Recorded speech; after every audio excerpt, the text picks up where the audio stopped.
বাংলাদেশে জাতিসংঘের শান্তিরক্ষী পাঠানোর দাবি করেছেন পশ্চিমবঙ্গের মুখ্যমন্ত্রী মমতা বন্দ্যোপাধ্যায়। প্রধানমন্ত্রী নরেন্দ্র মোদীর ব্যক্তিগত হস্তক্ষেপে সেখানে ধর্মীয় সংখ্যালঘুদের নিরাপত্তা সুনিশ্চিত করার দাবিও জানান তিনি। সোমবার 2 ডিসেম্বর কলকাতায় পশ্চিমবঙ্গ বিধানসভার অধিবেশনের সময় এ দাবি জানান মুখ্যমন্ত্রী মমতা। এরপর এমন মন্তব্যে দেশ জুড়ে ষড়যন্ত্র তথ্য ডালপালা মেলছে। প্রশ্ন তোলা হচ্ছে, মমতার এমন মন্তব্য কতটা যৌক্তিক?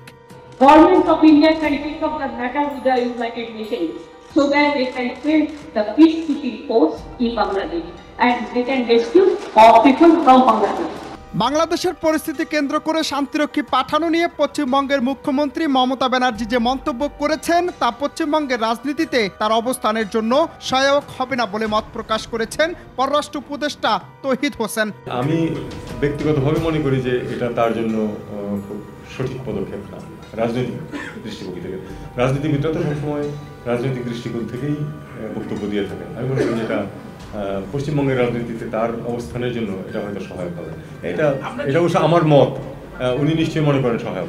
মমতা ব্যানার্জির মন্তব্য নিয়ে সাংবাদিকরা পররাষ্ট্র উপদেষ্টার প্রতিক্রিয়া জানতে চাইলে তিনি বলেন, মমতা ব্যানার্জির বক্তব্যকে আমরা মমতা ব্যানার্জির ধরনের মন্তব্য হিসেবেই দেখতে চাই, কারণ উনি এই মন্তব্য কেন দিলেন তা আমরা বোধগম্য নেই।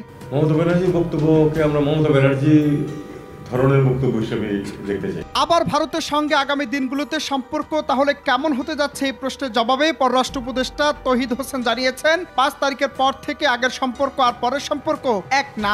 সম্পর্কে যে সমস্যা আছে সেটা আমরা স্বীকার করি। আসলে যেটা বলছেন আপনি 5 তারিখ, এটা একটা ওয়াটারমার্ক। অবশ্যই এর আগের সম্পর্ক এবং পরের সম্পর্ক এক্স্যাক্টলি এক না, সেটা আমরা জানি। এই যে আবার যে সম্পর্ক, এই যে সমস্যাটা আছে সেটা স্বীকার করতে হবে, স্বীকার করি আমরা। কাজেই একটা সমস্যা স্বীকার করলে সেই সমস্যার সমাধানের চেষ্টা করা যায় এবং চেষ্টা করাই স্বাভাবিক। আমরা ভারতের সাথে একটা স্বাভাবিক ভালো সুসম্পর্ক চাই, পরস্পরের স্বার্থ ঠিক রেখে। বর্তমান সরকার সাম্প্রদায়িক সম্প্রীতি বজায় রাখতে দৃঢ় প্রতিজ্ঞ বলেও কূটনীতিকদের বার্তা দিয়েছেন বলে জানান পররাষ্ট্র উপদেষ্টা।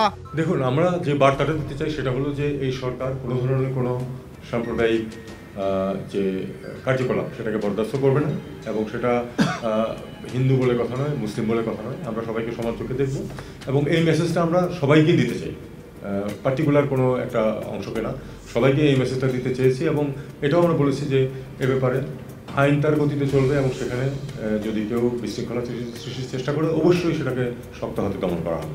এই মেসেজটা সবার কাছে গেছে। এখন আপনি যেটা বলছেন যে পার্টিকুলার কাউকে, এটা আমরা যখন সরকারি পর্যায়ে যখন কোনো রিয়াকশন আমরা দেখি, আমরা সেটা প্রতিবাদ করি সরকারিভাবেই, সেটাই। আর বাকিটুকু আমরা ইন জেনারেল টার্মসে আজকে কথাবার্তা বলছি। আমরা তো কোনো কাউকে দোষারোপ করার জন্য আসি, আমরা শুধু আমাদের অবস্থানটাকে শক্তভাবে উল্লেখ করার জন্য আসি। অনন্ত হাসান মাসুদ, বাংলা টিভি, ঢাকা।